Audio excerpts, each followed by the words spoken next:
Hello everyone, welcome back to our channel. AIBE exam एकदम पास में है और जो लोग भी इस एग्ज़ाम को अटेम्प्ट करने जा रहे हैं उनके लिए फाइनल एक कॉल है। आई नो बहुत सारे लोग एज आई सेड परेशान होंगे कि कैसे अटेम्प्ट किया जाएगा, लेकिन मैंने पहले भी वीडियो में ये चीज़ बताई है। हम फिर से बता रहे हैं कि क्या लास्ट मोमेंट वो टिप्स हो सकती हैं जिनको अगर आप फॉलो करेंगे तो आप श्योरली AIB एग्ज़ाम को क्रैक करेंगे।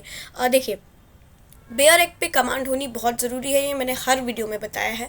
अब फिर से इस चीज़ को बोल रहे हैं, लेकिन अब समय कम बचा हुआ है तो आप क्या कर सकते हैं। कुछ इंपॉर्टेंट सब्जेक्ट्स जैसे constitution, BNS, BNSS, CPC, BSA, family law, contract act, taught, इनको आप लिख लीजिए। इन सब्जेक्ट्स पे अपनी अच्छी कमांड बनाइए। अगर आप बाकी एक्ट्स की बात करेंगे, बाकी वेयर एक्ट्स की बात करेंगे तो अब बहुत हाई टाइम हो चुका है, टुडे इज़ 18th, तो आप उसको हटा सकते हैं थोड़ा फॉर दीज डेज। आप उसको कुछ टाइम के लिए साइड कर दीजिए और जिन सब्जेक्ट्स का मैंने नाम लिया है उन सब्जेक्ट्स पे अपनी कमांड स्ट्रॉन्ग कर लीजिए, क्योंकि ये क्वालिफाइंग एग्ज़ाम है तो आपको सिर्फ इसको क्वालिफाई करना है। जो अगर आप इन सब्जेक्ट्स पे भी अपनी अच्छी कमांड बनाते हैं तो आप बहुत ही अच्छे तरीके से इस एग्ज़ाम को क्वालिफाई कर पाइएगा। मिनिमम आप मान के चलिए दिमाग में कि आपको 100 में 40-45 नंबर लेकर के आना है, जो बहुत नॉमिनल है। आप 50% का मार्जिन लेके चलिए कि आप 50 मार्क्स आपको एटलीस्ट 100 में लेकर के आना है। जो अगर आप संविधान को अच्छे तरीके से पढ़ लेते हैं, अगर आप कॉन्स्टिट्यूशन को पढ़ लेते हैं long with important case laws which I have already mentioned,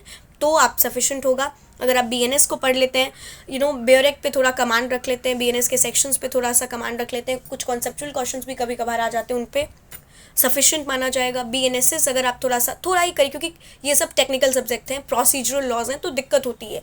अगर आप इनके लास्ट टाइम पे इनके बेयर एक्ट पे थोड़ा सा गो थ्रू करेंगे, सफिशेंट। कॉन्ट्रैक्ट वेरी इंपॉर्टेंट, अब बिल्कुल जाइए, बहुत ईजी है और जल्दी कवर हो सकता है। टॉट एक्ट आपका कहीं कोडिफाइड नहीं है, लेकिन इसके कुछ क्रिस्प नोट्स हैं, अगर आप बोलेंगे तो इस पर टॉट एक्ट पे प्रिसाइजली हम AIB के लिए अलग से वीडियो भी यहाँ पे दे देंगे, जिनको अगर आप पढ़ लेंगे तो टॉट से, क्योंकि टॉट से सवाल आते हैं, ट्रेस पास का, सॉल्ट का, बैटरी के कॉन्सेप्चुअल क्वेश्चंस आते हैं, तो आपको पढ़ना है। कॉन्ट्रीब्यूटरी नेग्लिजेंस, इन सब पे अगर आप अपनी फैक्चुअल क्लैरिटी रखेंगे तो सफिशेंट माना जाएगा।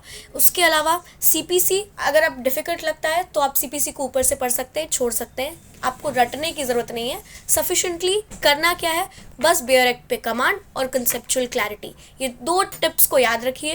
ये दोनों ही टिप्स को अगर आप इस्तेमाल करेंगे, यूज़ करेंगे, तो I am giving you this my words that you will definitely clarify and qualify this particular exam.